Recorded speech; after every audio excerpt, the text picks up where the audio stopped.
こんにちは。行政書士社会保険労務士の小園です。中小企業経営のちょっといい話ということで動画をお送りをしております。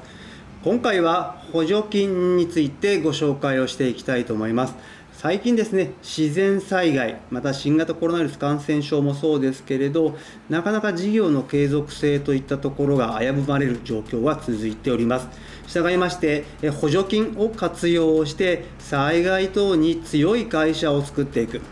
会社のネットワーク化とバックアップの準備をですね、BCP 実践促進助成金を使って行っていこうという話になります。この BCP 実践促進助成金、最大1500万円支給される、かなり大型な助成金の中の一つというふうに思っております。今回の概要ですけれど、まずは中小企業のデータ管理の状況ですね。そこを見ていきたいと思います。そして今回ご紹介をする BCP 実践促進助成金とはどういったものなのかについて、そこの概要ですとか申請スケジュールについて見ていきます。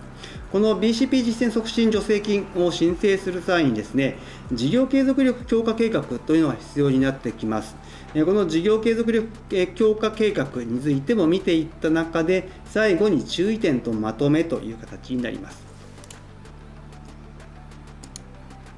まずは中小企業のデータ管理状況について見ていきたいと思います。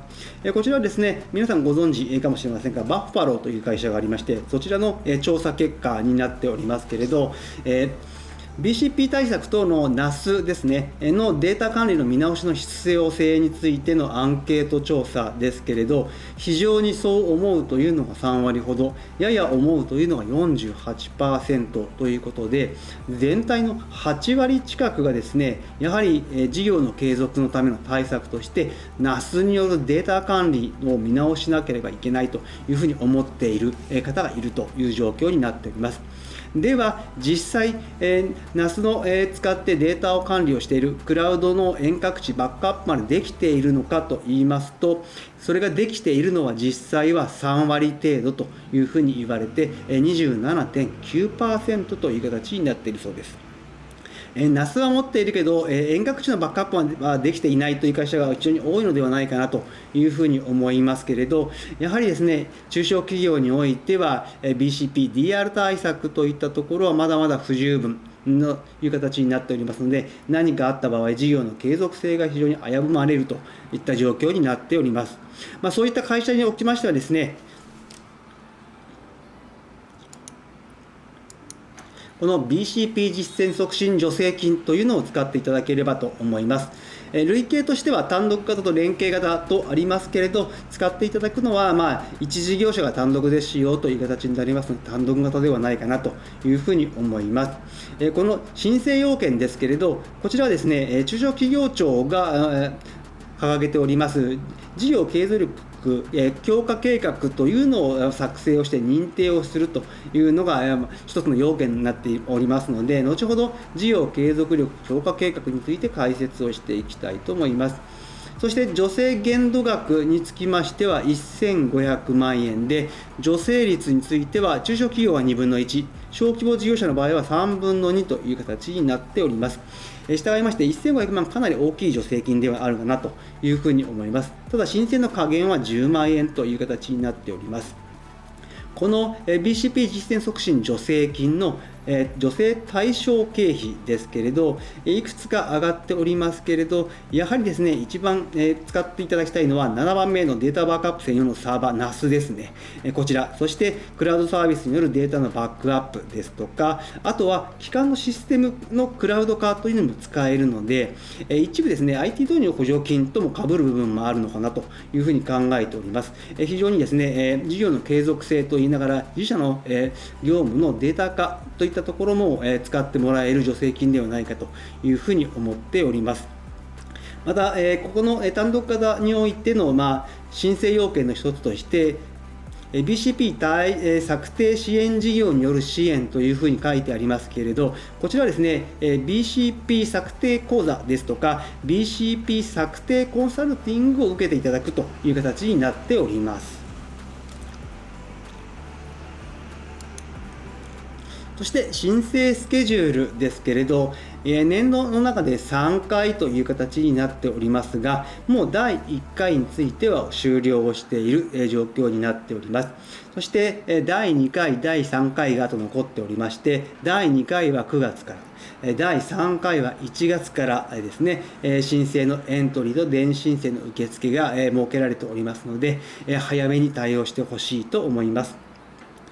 このですね、2025年の崖というのがありまして、2025年は IT 人材が大幅に不足をするという状況が予測をされております。そうなった状況になってくると、なかなか自社が IT 化、もしくは DX 化といった形で、いわゆる BCP 対策を行っていこうとしたときに、なかなか対応してもらえない、もしくは人手不足から費用が余計かかってくるという懸念もありますので、2024年中に準備をしていった方が良いのかなというふうに思っております。そしてですね、この BCP 対策につきまして、助成金では全て一緒ですけれど、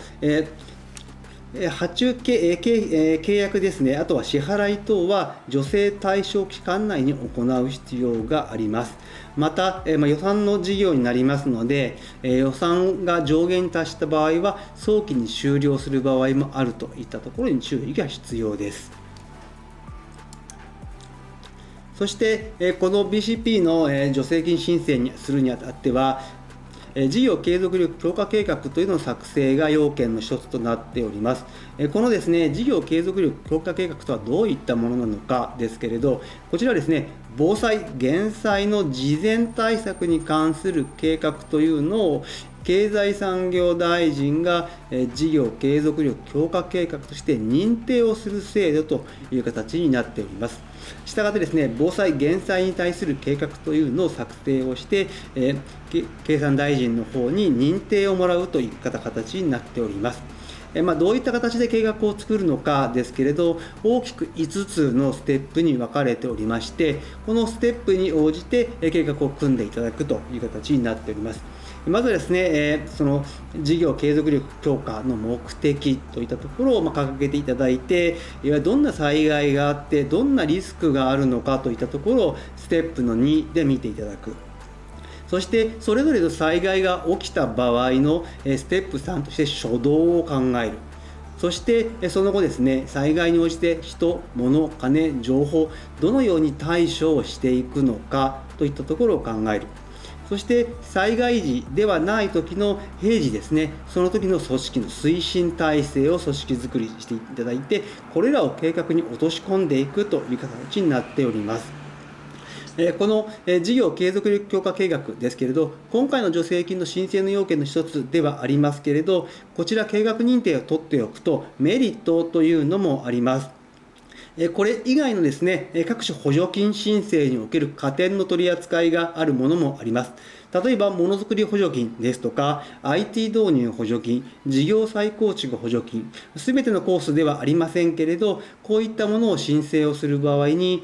事業継続力強化計画の認定を持っていると、加点扱いをされるものがありますので、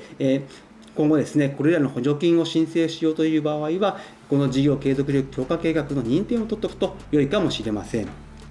またその他にですね、やはり防災・減災に対する計画を準備をしているということで、損害保険料の方の割引の対象にもなりますので、これを作って認定をもらった場合は、ご自身の会社が契約をしている保険会社さんで、損害保険料の割引にならないかどうかといったところは検討してもらえればというふうに思います。そして最後に注意点とまとめです。申請前にやるべきことですね。まずはこのBCP の作成支援事業による支援を受けるか、もしくは中小企業強靭化法に基づいて先ほどご紹介をした事業継続力強化計画の認定を受けるということが必要になりますので、申請期間が来たときにすぐ申し込めるというわけではありませんので、今のうちから準備が必要となります。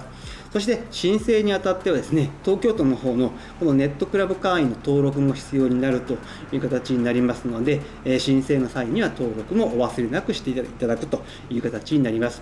そして先ほどご紹介をしましたけど、2025年の合計というのが経産省の方の IT 関連の報告書で記載をされているといった状況になっております。2025年は IT 人材の不足が拡大が見込まれる、